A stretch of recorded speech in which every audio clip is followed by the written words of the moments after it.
welcome back to our One Wild and Precious Lives and Our Dogs. Today, I'm talking with my friend Liesl.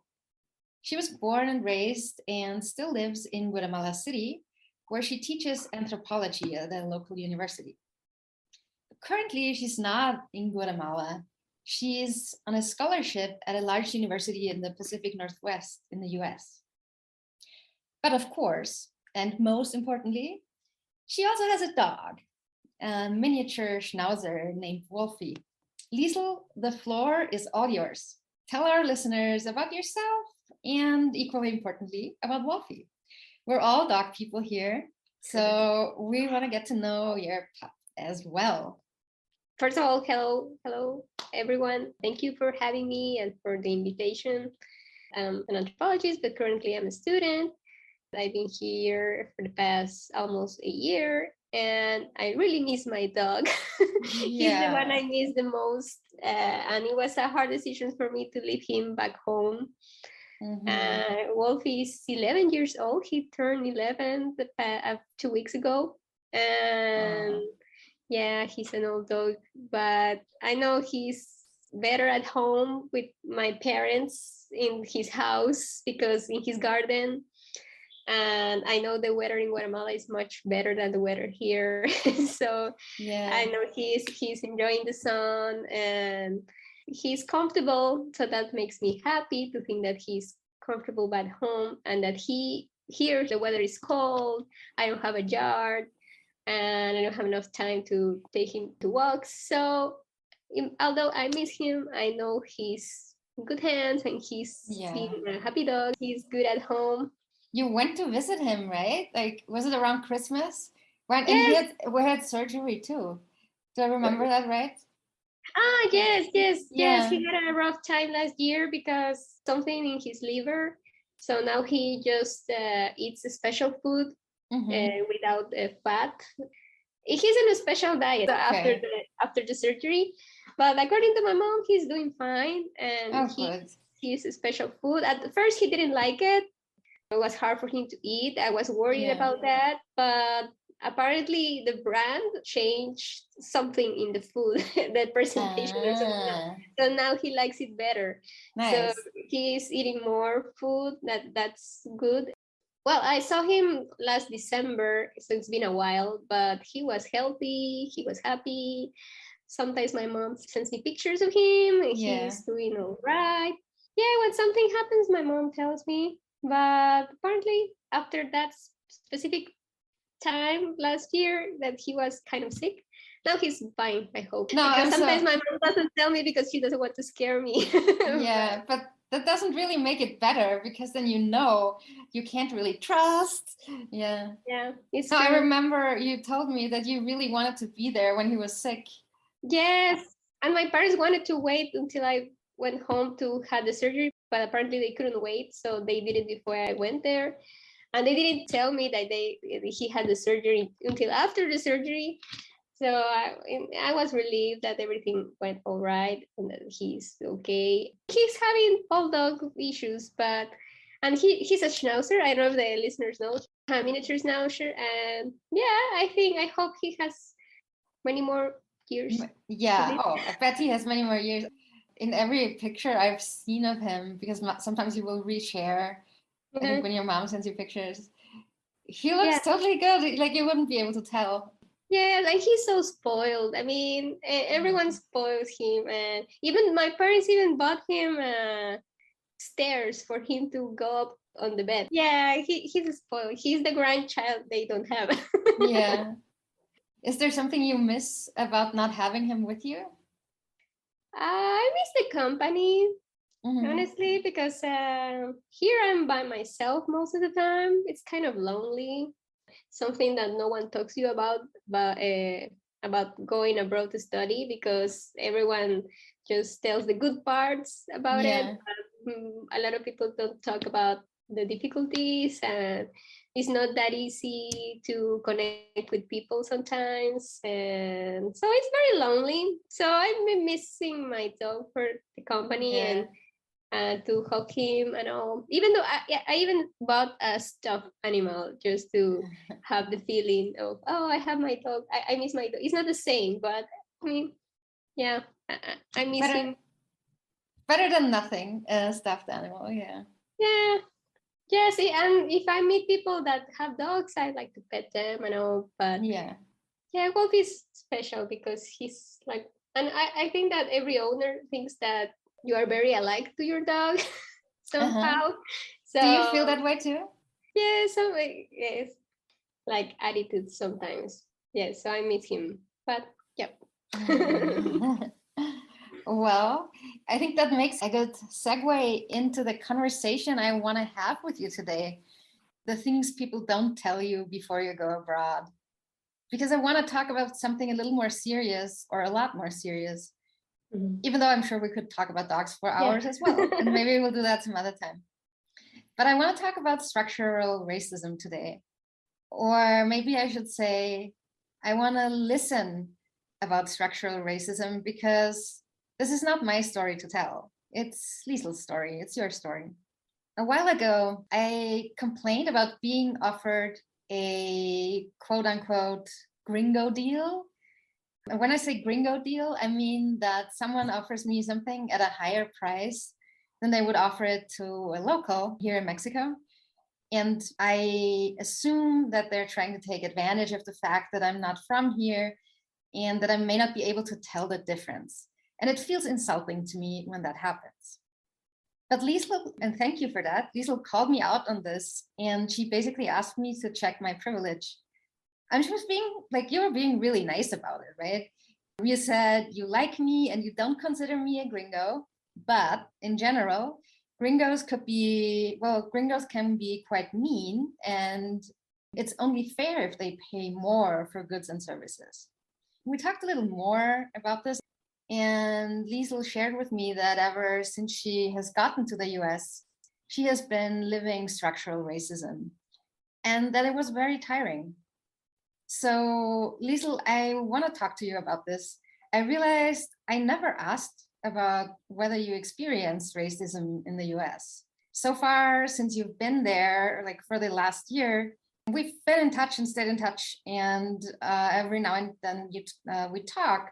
So we've talked about your ex and the people in my life and your dog back home and my dog, about university, about your friends there. That is probably not enough. If I want to call myself your friend, I should be asking the hard questions as well. I should be making sure that I, as a white person, am not inadvertently contributing to the perpetuation of structural and institutional racism. So this is a personal storytelling podcast. And rather than approaching this topic from an academic angle, I'd love for us to talk about it on a personal level, hearing how it has affected you specifically. I might ask you some questions, but really I want to hear about your experience rather than guide the conversation too much. If you have questions, it would be better for me. Oh, okay. Okay. Yes. And also, one other important thing, I would love for you to call me out if I say or ask you something that is insensitive and that I shouldn't be asking.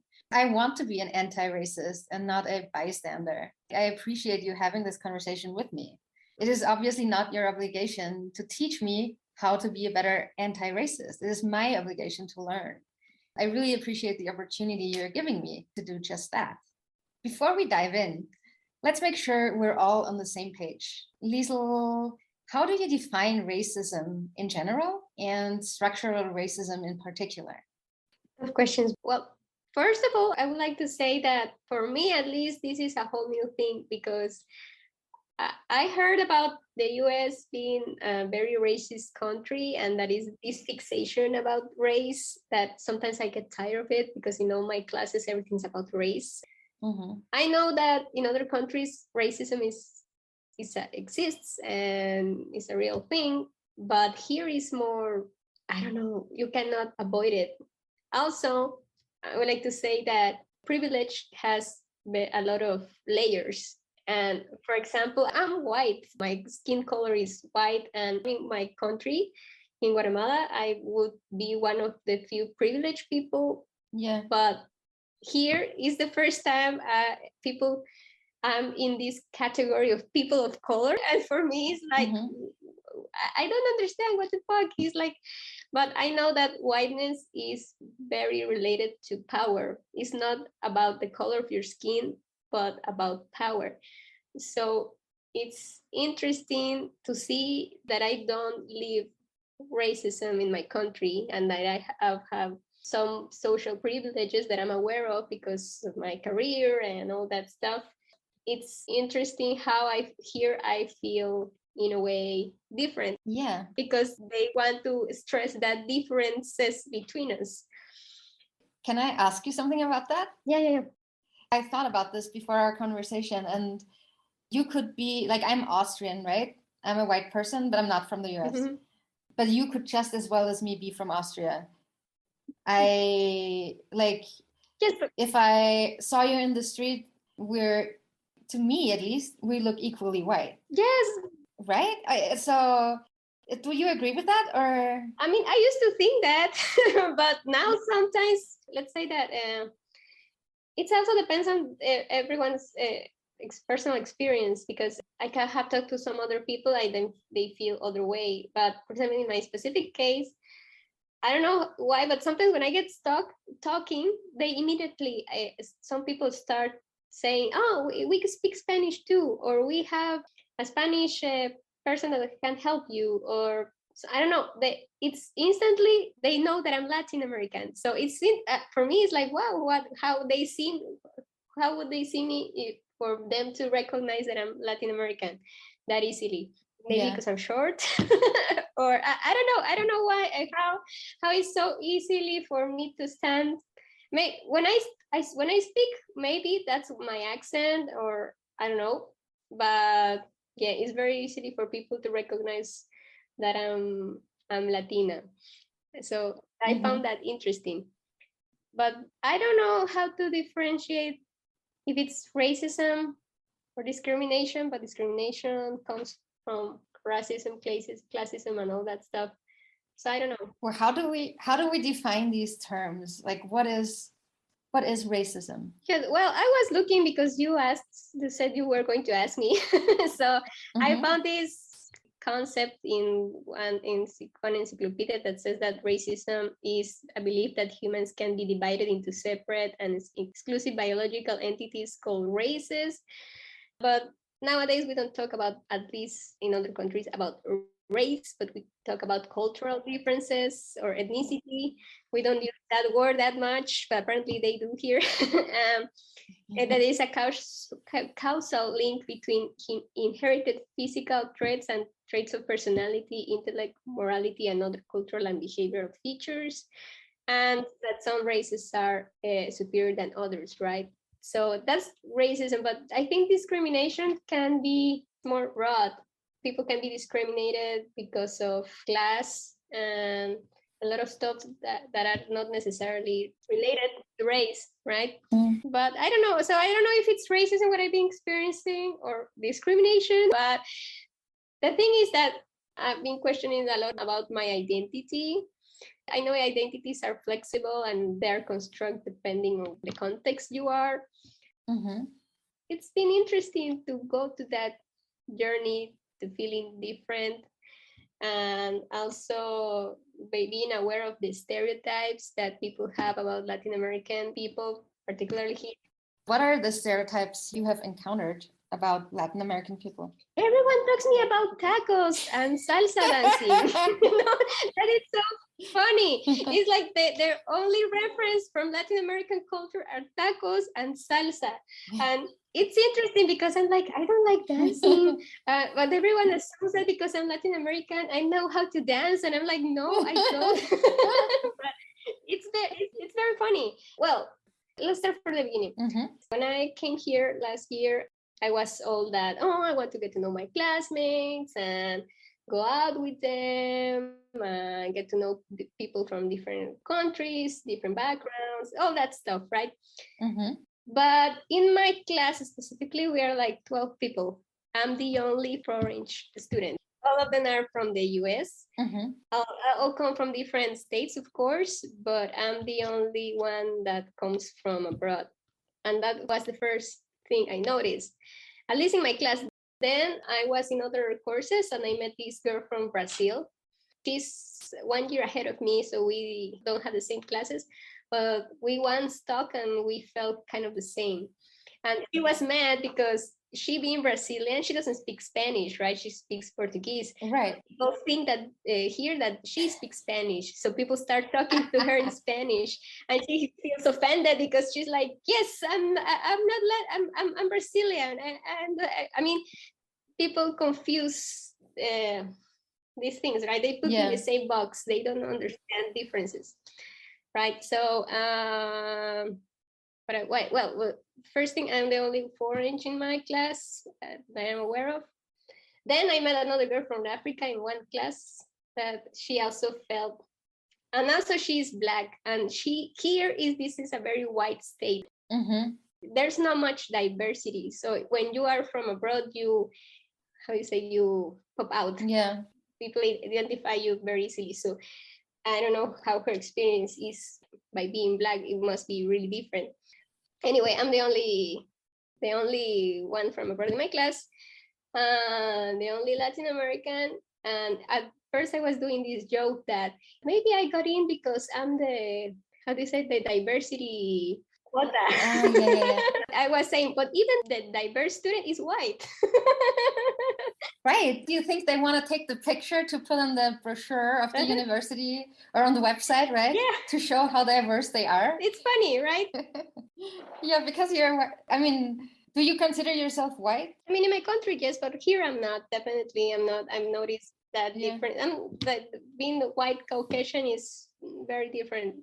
And also, I've noticed that I have an advantage. That is that I know their culture because, of course, movies, TV, music, all that stuff, right? I mean, imperialism and U.S. media, it's all over the world. So you are close to their culture, but they don't know my culture. Yeah. And at least some of them are not interested in getting to know my culture. Oh. And for example, I have classmates, most of them tell me that they know Spanish, that they have had Spanish courses, but none of them have spoken to me in Spanish, never. And sometimes I tell them, if you want to practice, we can talk. And I don't know why they don't want to talk in Spanish. So or they don't know Spanish that well, or I don't know.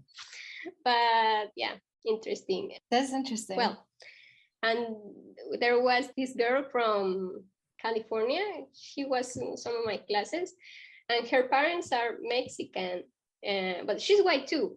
I mean, her skin color, no, but she considers herself Latinx. I don't consider myself Latinx because I think that's a concept of people that have Latin American heritage who were born here. But for example, migrants that I've talked to, they don't consider themselves Latinx. It would be the children of the immigrants. Exactly, yeah. So she considers herself Latinx, which is okay. But even her, she hasn't speak to me in Spanish, like never.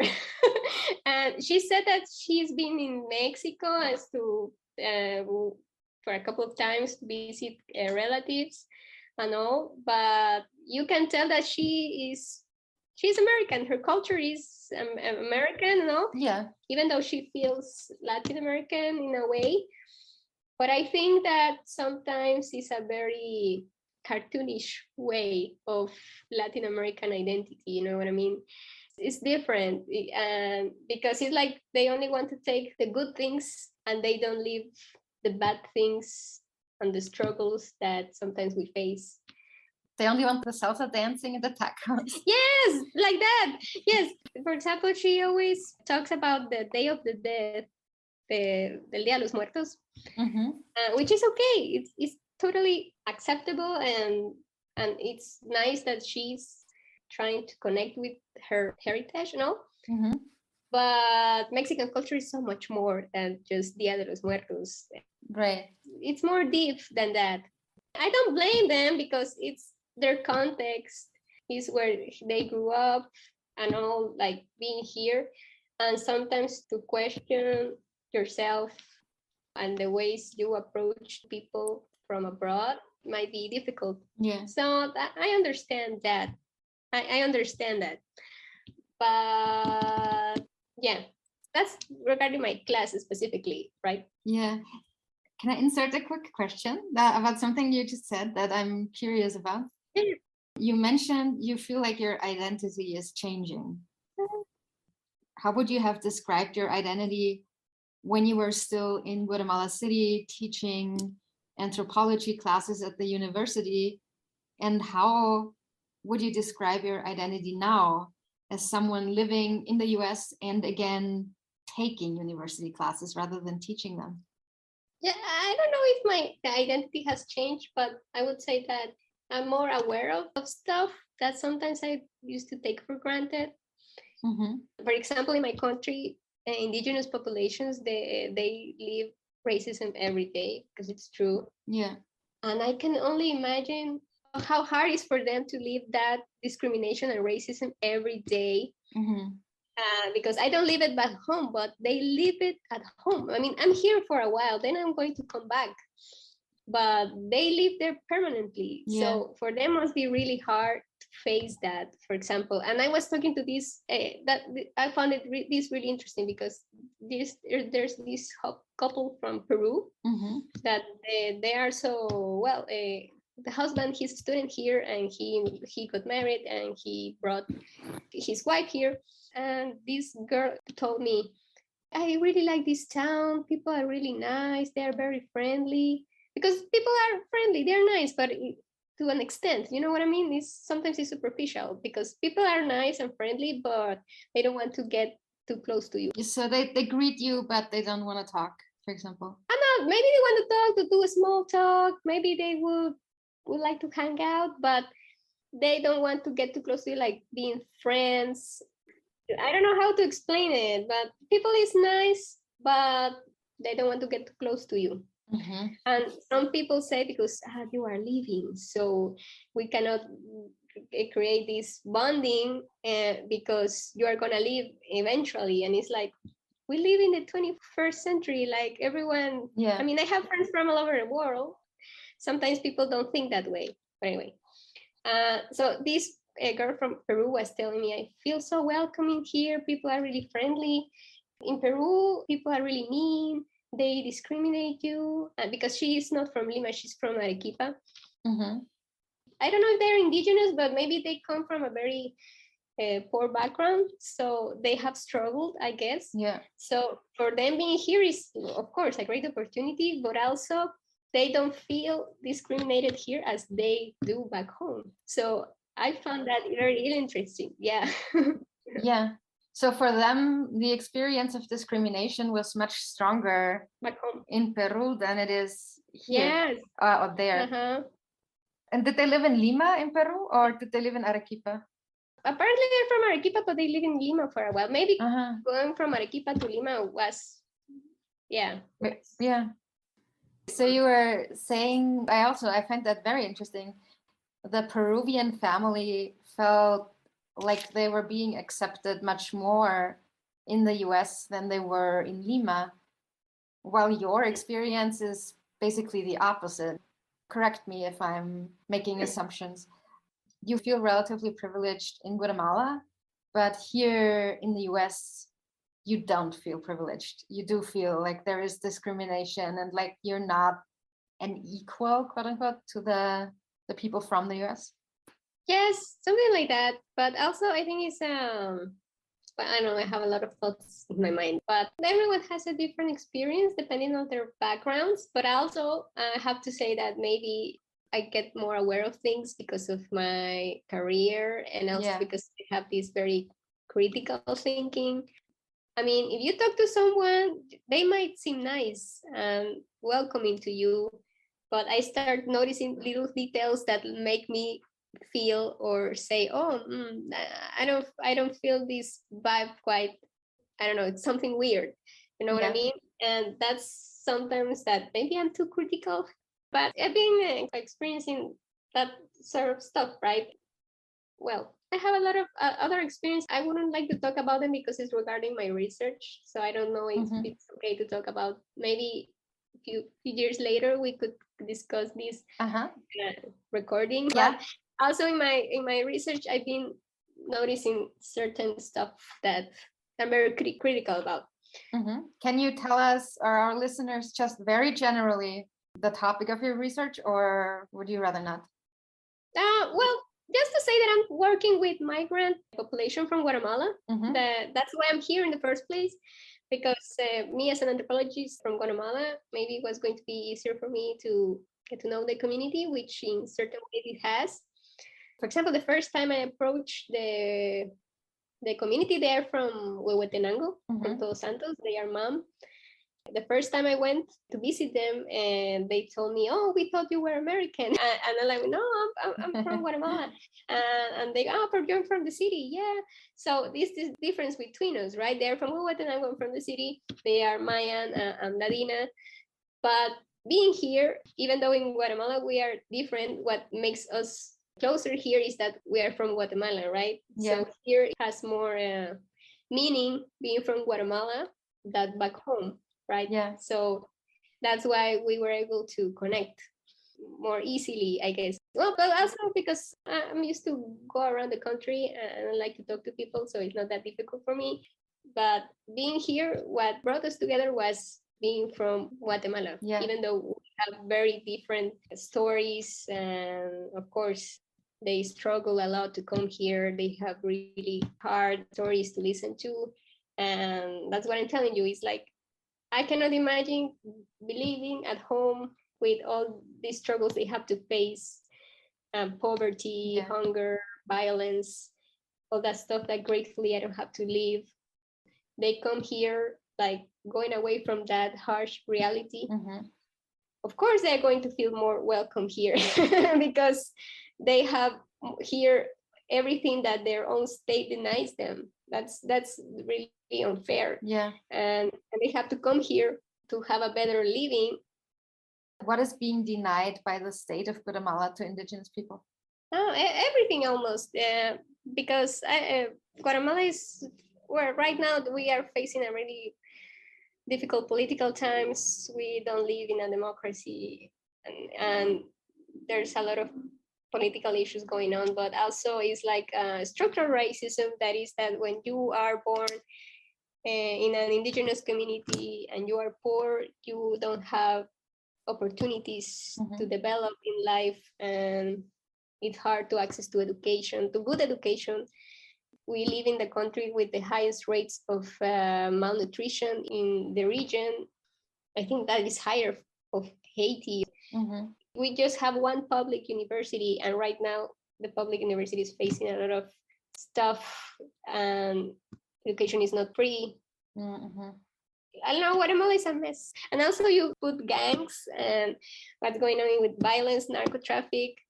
Apparently in Huehuetenango, this violence is getting higher, and the gangs, they control certain territories. People have told me that is the case about Guatemala City as well, that the gangs control certain territories. Yes, but you cannot see it that in Guatemala City, there's certain zones that you know that you cannot go because it's their gangs are there. Do you know how that is different in Huehuetenango? I'm not that well documented to talk broadly about it, but in the communities, the gang situation is kind of new, but we call it the continuum of violence because, as you know, we lived 36 years of civil war that ended almost 30 years ago, but the consequences of that civil war are still part of our daily lives. And it's like violence never left. Now we are reaching this point that the governments do not care about the people and they just steal money. Of course, you know about the corruption and stuff, but it's deeper than that. A lot of companies go to the communities and they are taking away their natural resources to profit, right? The rivers, the mountains, and all that stuff. So they create more social conflict that there is. Also, narco traffic is not helping. There's a lot of things going on in Guatemala. People are leaving not only because they cannot find jobs, because it's very difficult to find jobs with a good salary, good wages, but also because of violence. I think that right now people are fleeing more because of violence than for economic reasons. So, and there's a lot of stuff going on. I have a job back home. Yeah. I have a lot of things that I'm grateful for that makes me think, why would I leave my country if I live very comfortable there and go somewhere else to start from zero and being discriminated against? So I have it easier. And I believe that if I'm one of the privileged people in my country and I'm here studying to come back and teach my students what I'm learning here and all, I think it's kind of my responsibility to come back and try to do something, at least in a very tiny way, only in my classroom, but to improve somehow our lives, you know? Yeah. So I totally understand migration and what they live. And these conditions are not going to stop. They're going to keep going. And a lot of people are going to keep coming here looking for that, for a better way, a better life. Yeah. Because that's what they are doing.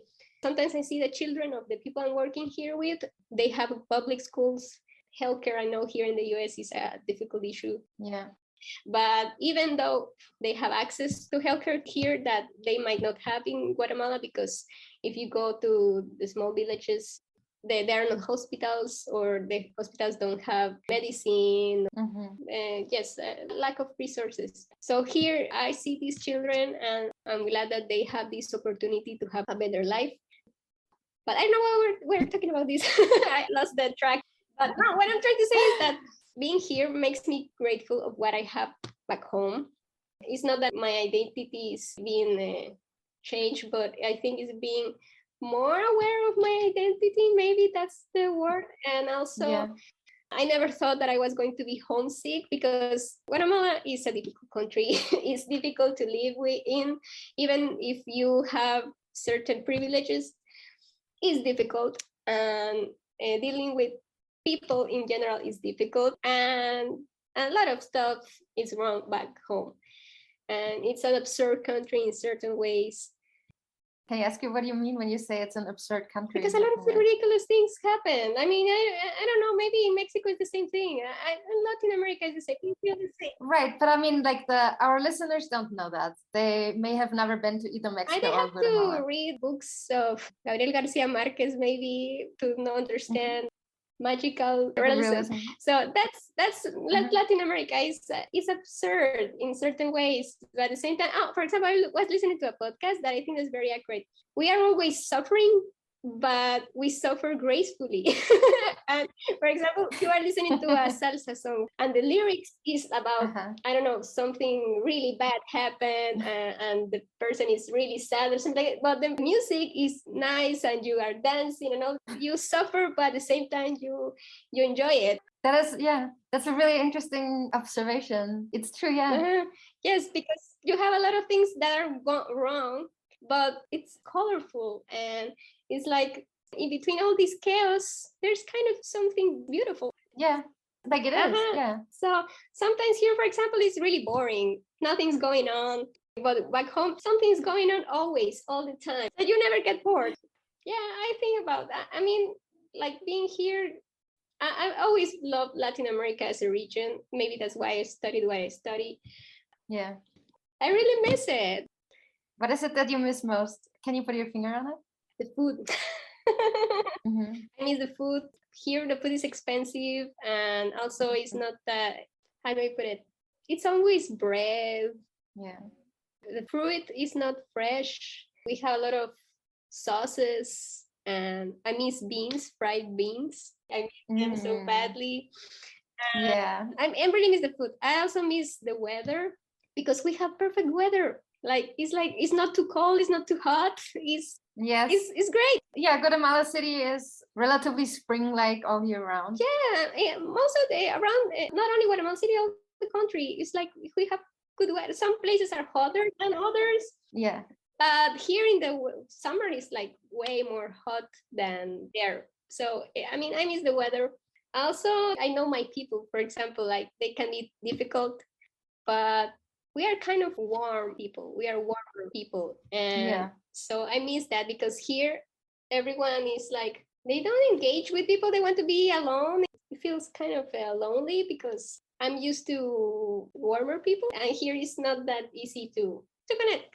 And I don't know, it has to do that, like I was saying, that for me, maybe it's easier because I understand their culture, but for them might not be that easy because they don't know much about where I come from and they have a lot of stereotypes about what is to be a Latin American.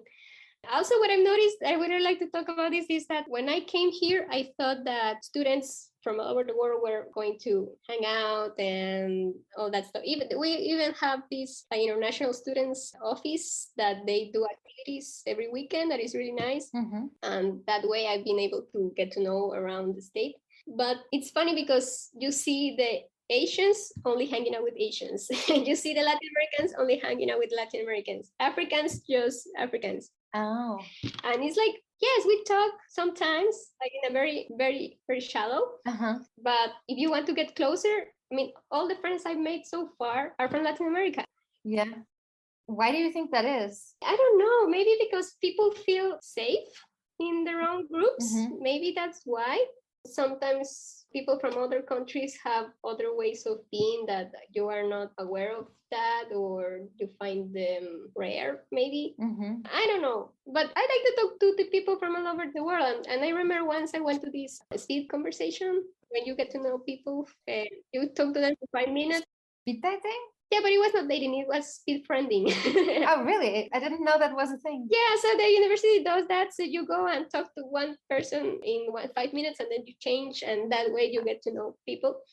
Oh, that's an interesting idea. How did that work? Yes, but I was the only one from Latin America there. Everyone was from Asia, Middle East. And I'm like, why all the Latin Americans are so, how do you say, apático? Apathic? Apathic, yeah, maybe that's the word. Yeah, I met there people there were from Japan, some from China, some from Middle East. Mm-hmm. And it was funny because all of them were complaining about the food. No one likes the food here. It's like what makes us we have in common. And this girl from Saudi Arabia, and I was asking her, where you can find Middle East food here? And she was like, you can't.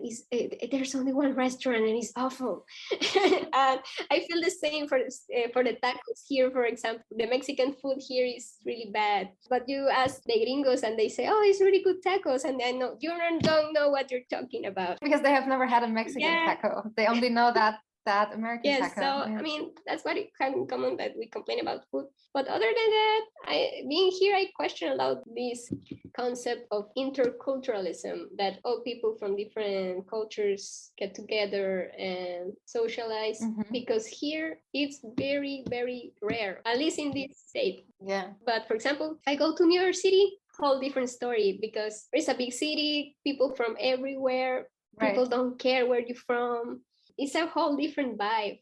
So I guess that here being in a small town. So your town is small, but your university is pretty big, right? It's big, but 50% of the population of this town are students. Oh. So for example, right now in summer when everyone leaves, it looks like a ghost town, and it's very empty. How many inhabitants does it have? Do you know? Yes, I know that because we were talking to a classmate, and she's from I only have two friends that I consider my friends in class. One, she's from Kentucky, and the other one is from Alaska, and she's Native American. So it's been really interesting because she also has a very critical approach about her own society, because she's from here, but at the same time she's kind of an outsider, right? But also this girl from Kentucky feels a little bit an outsider, because she says that she has faced a lot of discrimination because of she being from the South. And so that's how you see all these layers, right? All this stuff going on. So we were talking about dating. She's queer, so also she finds it different to be in a small town. And also I went to this party, I got invited to, that is a party of lesbians.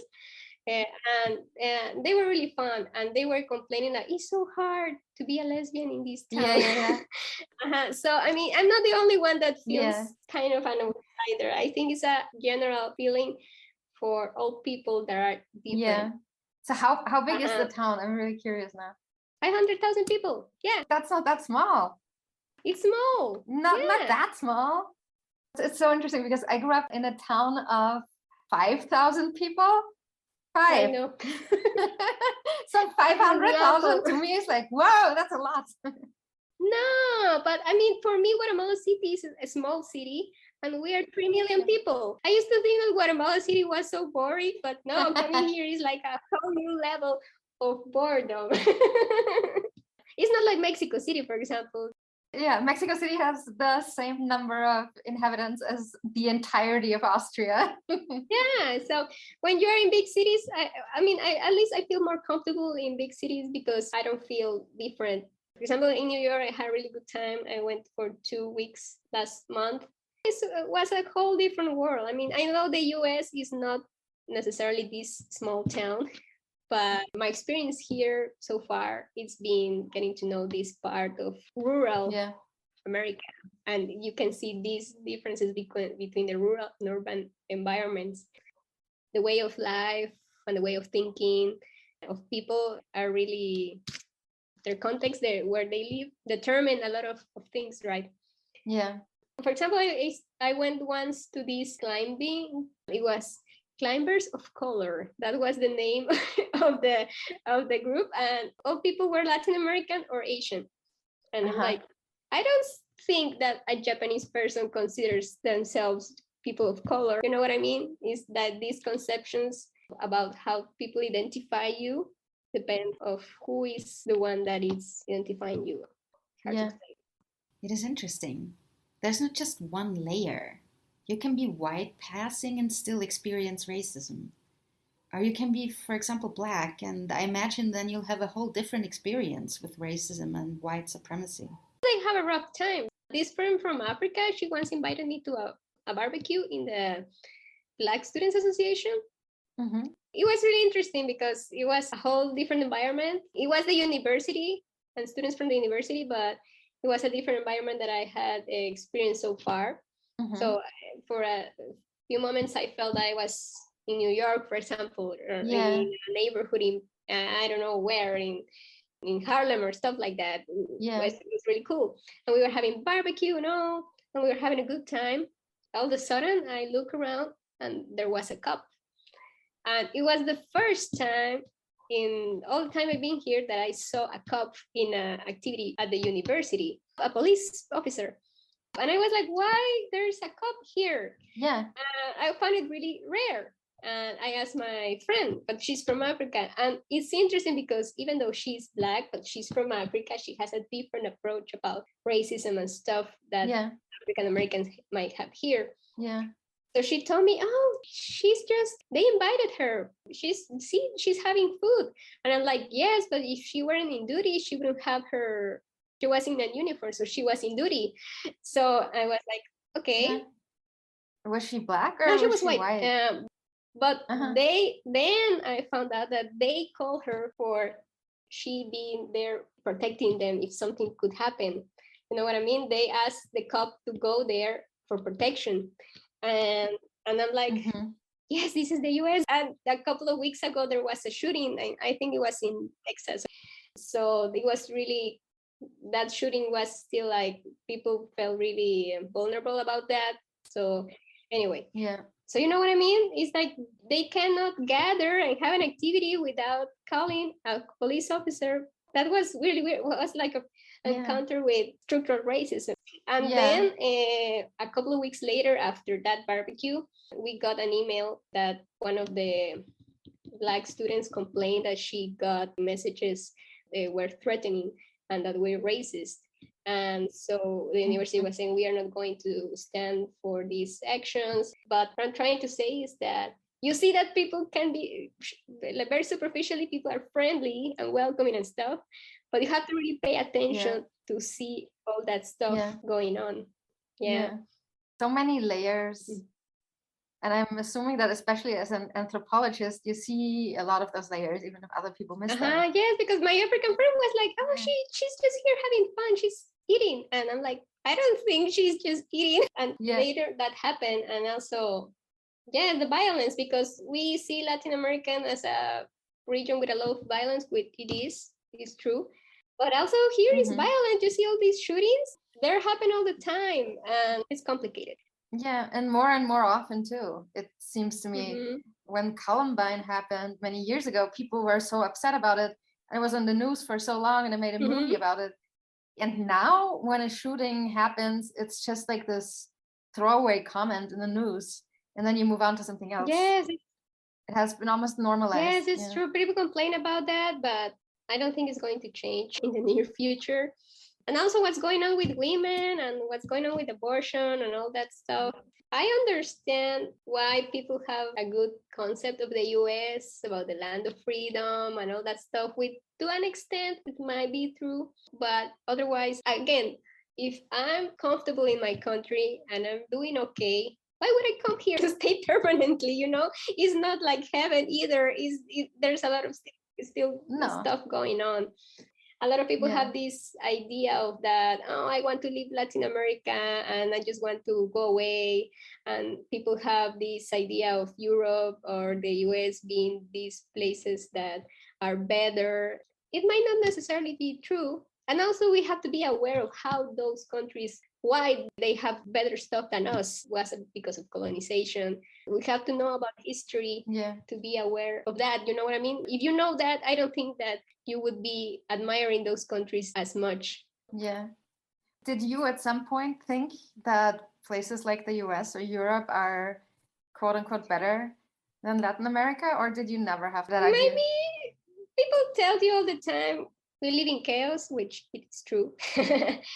Sometimes you say, oh, maybe the problem is here and let's go and see if things are different in other place, another country. But it's not. I've noticed that people is the same everywhere.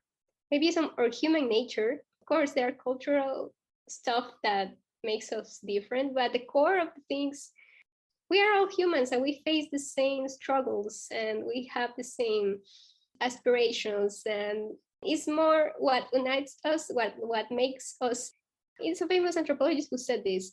Maybe it was Margaret Mead. What I'm trying to say is that we have more things in common than things we don't. And just being abroad and being in a diverse environment and talking with people from different places, you come to realize that. And if you are in a society or a community where you only relate to people that are like you might think, that place is better than mine, because you don't know the other place or the other people. And only when you face them or you face that other reality, you learn, or at least in my case, because maybe other people don't, to be grateful of what you have. And be more aware of who you are, your identity. Maybe you cannot choose where you get born, but you can choose to embrace your identity and love, in a way, your country, even though that sounds very romantic. Do you love your country more now that you've been in the US for a year? I don't know. Guatemala and I, we have a complicated relationship. It's like this abusive husband or relative that mistreated you, but you are there and you love them. Yeah, okay, yeah, I see. It's a love-hate relationship. It's complicated because there's a lot of stuff I don't like back home. But at the same time, I've realized that you are not going to feel as comfortable in other place than your country. I don't know, maybe. Even though the people I've been working here with, some people tell me I want to come back. They know that they live in a harsh reality back home, but it's their home. And they want to make money and build a house. I come back because they feel comfortable there in their community. So it's like, it's complicated. I don't know if you feel the same way, but it is complicated, describes it very well. It really is. There are so many facets of discrimination and of life and of disadvantages and advantages. It's hard to wrap your head around it. Yes, and there are a lot of stuff that happened that also they're funny. For example, regarding, we were talking about identity. When you are Latin America, sometimes you notice and you cannot stop falling into a stereotype. Like, can you give me an example? Yes, for example, here. It's funny because I told you that when I say I'm from Guatemala and all that stuff, people instantly says tacos or salsa dancing, right? But also I think that the Latin American community here also embrace that stereotype. All the times I've gathered with people that are from Latin America, they always want to go dancing. And I'm like, why, guys? Why? Why do we have to keep this stereotype? I remember once we were in this club that was the only salsa club that was in town. I don't know what is this fixation with Americans and salsa, but they love salsa. Okay. I wasn't aware of that. Like go and sign for salsa classes. Uh-huh. This is funny. We were in this club and I went there with 3 girls from Mexico and 1 guy from Peru. The DJ was a white Caucasian American, right? It was funny because we were in a Latin American club and he was the DJ. Well, it's okay. The thing is that he was putting this music, old salsa, like from the 70s, 80s, but it was like not good salsa. It was like salsa for when you are in a cruise and there's a lot of old people. It was not good music. Anyway, he's the Mexican girl and I approached the DJ and we asked him to put some music. Yeah. And she asked her for some reggaeton. I asked him for some cumbia. And you know what he told us? He said, that's not good music for dancing. And we were like, okay, you are saying to us what is good music to dance. He was like, no, that's not rhythmic enough. It was reggaeton and cumbia. First of all, it was like mansplaining and then cultural appropriation. And we were so offended. It was like, what the fuck? He was just putting his crappy salsa. Yeah. We just thought it was really funny, but at the same time interesting too. I don't know. And then I remember I went with this Peruvian friend, and he was like, "Oh, I want to go dancing. Let's go to the club." And I'm like, "I don't dance. I don't like to dance. I don't feel comfortable dancing." He goes, "No, let's just have fun and all." And I'm like, "Okay." And we went, and we started dancing. And after 2 songs, he was like, "Liesl, do you mind if I dance with someone else?" And I'm like, go ahead. I don't care. I told you I don't dance. But there was a few Americans. Well, there's this, Robert is his name. He was a friend of an acquaintance. He was there at the club, right, after his salsa lesson. And he knew this Peruvian friend. So the Peruvian friend went to dance with someone else. I sat and Robert was there in the same table. So we started chatting. So Robert left. And I text him, just told him, "Oh, I just saw your friend Robert here." And he was like, "Yeah, Robert told me that he saw you and that you dance very well." "And you're a really good dancer." And I was like, the Peruvian guy was so ashamed of me. And this American guy says, "Oh, you're really good." It was really funny. The different approaches of how you see things depends on a lot of stuff, right? But it was really, really funny. So what I'm trying to say is that, the stereotypes. Yeah. My Latin American friends make fun of me.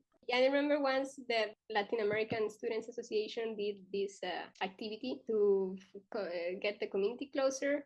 And it was funny because it was like a quinceañera.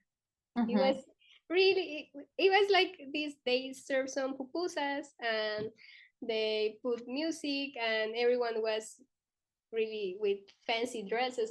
And it was laughable. It is because I was saying, they perpetuate the stereotype. I mean, maybe we complain that people here treat us differently and that they have very cartoonish idea of what Latin American is, but at the same time we help them by doing that kind of stuff.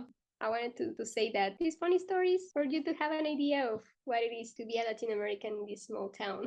Yeah. But let me ask you one last thing. Sure. I do feel privileged.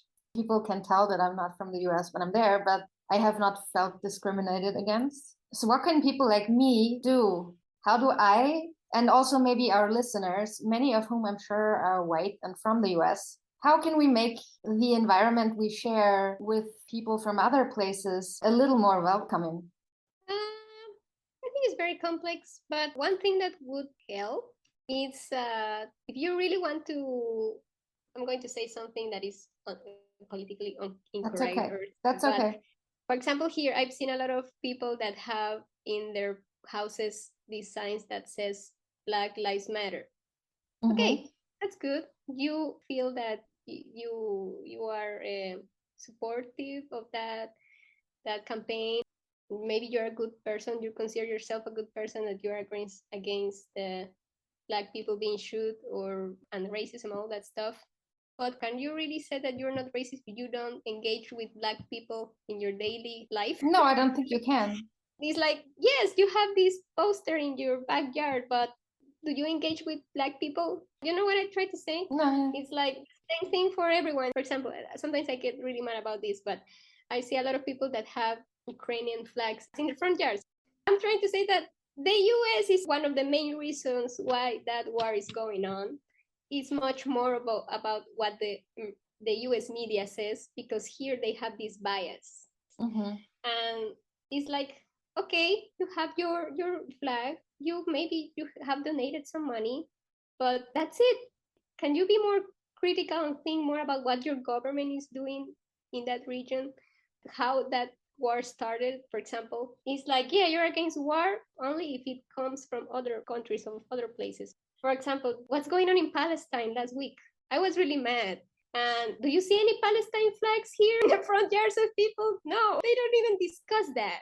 So it's like their sympathy is hypocritical in a way, but at the same time, it's like they don't question a lot of stuff that they should. Sometimes I do talk to people and try to make them question about that stuff. And people get mad, or they feel that, oh, you're a communist. And apparently that's a big deal here. People don't like to get out of their comfort zones. Maybe they don't feel they have to, because they live in this tiny reality that for them is their world. But me coming from other places and having seen a lot of stuff, I think that people can do more, and to get out of the comfort zone, to get to know people for real. Like, for example, if I say that I'm from Guatemala, don't talk to me just about tacos or salsa dancing. You could ask about, oh, how's living in Guatemala? I have encountered some people that are really curious about that, but they're the minority. It's not very common for you to get to know people that are really interesting, to get to know other places, other ways of living, other ways of thinking. For example, this might sound stupid, but I went once to hike with some freshman students. They were really young. They were 19, 20 years old. And I was talking with this girl from Colombia, and she went with this boy. They were classmates or something. And he was American, right? We were hiking, and at some point we started speaking Spanish. I don't know why. We started speaking Spanish, and this guy just said to us, oh, are you neighbors? Like, you live in neighbor countries? And no, I'm from Guatemala, and she's from Colombia. And he said, they aren't they close? And we were like, no, I'm in Central America and she's in South America. And he was like, oh, who cares? Who needs geography when you have math? What stupid thing to say. Like, and you know what I mean? He's not like a 50-year-old guy that is like, he's a young boy that have all the resources to know where Colombia is and where is Guatemala, and he doesn't care because for him it's not important. And after I saw her in another activity, and I asked for him, like, oh, where's your friend? After that, we stopped talking. He was so dumb. And he was like, but you know what I mean? What I'm trying to say is that this stereotype that people say that people from the US, they are dumb, and they don't help to get rid of that stereotype sometimes. Because it's like they don't care. Maybe they sometimes they don't care to get to know you and get to know more about you and get to know more about your culture and all, because they feel that they don't have to, because why? It's not important. So it's like, so I think that if you are saying that you are against racism and that you are empathetic with people that are struggling, that you should really care. Don't use that narrative. How do you really care? How do you, for example, let's say someone is listening and they have the Ukrainian flag in their front yard and they recognize themselves in the description you just gave. And they're like, wow, that totally describes me. And they recognize that and they realize I should do more. What is it that they should be doing? Where should they start? I think a good start is just to read more, but to have different sources of different places, not just to read the news for your country, for example. Read the news from at least in Latin America, I think we have abroad, perhaps we have RT, I think it's the name of the Russian news. But so just don't get stuck with US media. You can read from media from all over the world, other scholars from other universities from other parts of the world. Don't stay with that hegemonic narrative of what's going on, because it's not the full picture. Also, don't keep the stereotypes. Go deeper. If you meet someone from somewhere else, really ask or engage, and I think that would be a good start. Sometimes I feel like when I opened that bubble up here, and that's another story for another program. But sometimes when I go out with some random guy and I start talking about where I come from, sometimes I feel like they don't really listen. They are just like, I honestly don't care. I'm going to listen because you are telling me about this, but they don't care. Like, the stereotypes again. I remember once I was in an Uber, and this Uber driver asked me where I was from, and I told him, and he said, "Do you want to get married with me? That way you can have your green card." What? And I was like, why do you suppose just because I come from Guatemala I want a green card? And I'm like, what? What? Yeah. That seems like the craziest comment. Yeah. Like, he was like, what I'm trying to say is the stereotype, right? That is very like. But also between Latin Americans, also there are like ranks, right? Because for example, I remember once we Guatemalans, I think we are at Central Americans in general, we are at the bottom of the pyramid. So sometimes I remember when I say to people that I'm from Guatemala, people is like, you don't look Guatemalan, right? Because they have this stereotype that is racist prejudices. But also, I remember once I was talking with a man from Paraguay, and he was like, oh yes, I have a construction company and I hire a lot of Guatemalans. And I was like, oh, okay, yeah, that's your comment, that you are the boss and they are your workers. When you go deeper and see that even between us Latin Americans, there are different ways of engaging, right? And what I'm trying to say is that don't keep with the stereotype. People are more complex than that, and just to care, to know more about people and where they come from would be a really good start. Yeah. And also to question your privilege. That would be good, because I do it back home. I do it here, like I was saying earlier. I don't know if you have heard this song from Victor Jara. Have you heard of him? What's the song called? Maybe I don't remember the names of the song, but it's Las Casitas del Barrio Alto. No, you haven't heard. It's a song from the 70s. And he was killed during the Pinochet dictatorship, and he was a folklore singer. I always remember that song when I'm walking here in the small town going to the university, when I see these colorful houses and I see these kids playing in the streets. They live a really comfortable life here. They should be grateful about what they have, but they should question why they have all the stuff they have. It's at cost of the suffering of so many people in so many places. So I think that being aware of that would be good. Instead of just putting a flag in your front yard, no, it's not enough. I mean, you have to question that. And let me thank you again. I'm really grateful that you commented on my gringo deal. I'm sure I'm sometimes saying racist things without being aware of them because of my privilege. And I don't want to do that. I want to question these things and learn more and become a better ally. And it is really helpful to be called out when I do something like that. So I appreciate that. Please keep doing that. We all do that. We all have these values when we were growing up, and sometimes it's hard to break them. But just to think about them and just to question them is good. Well, thank you so much for coming on. I'm really looking forward to editing this episode and listening to your stories again and thinking about them some more. And it was so nice to catch up with you.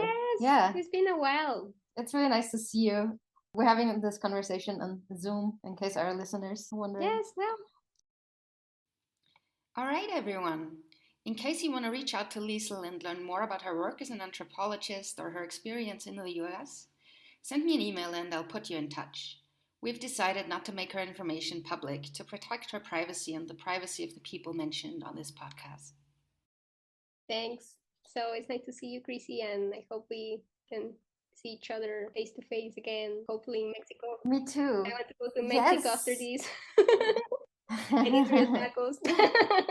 Yes, and they're good here. Yes. And I bet you have had a good time. Yeah. No, go. Well, thank you so much. And thank you to our listeners for tuning in again. I'll be back in 2 weeks with a yet to be decided topic. Bye. Bye.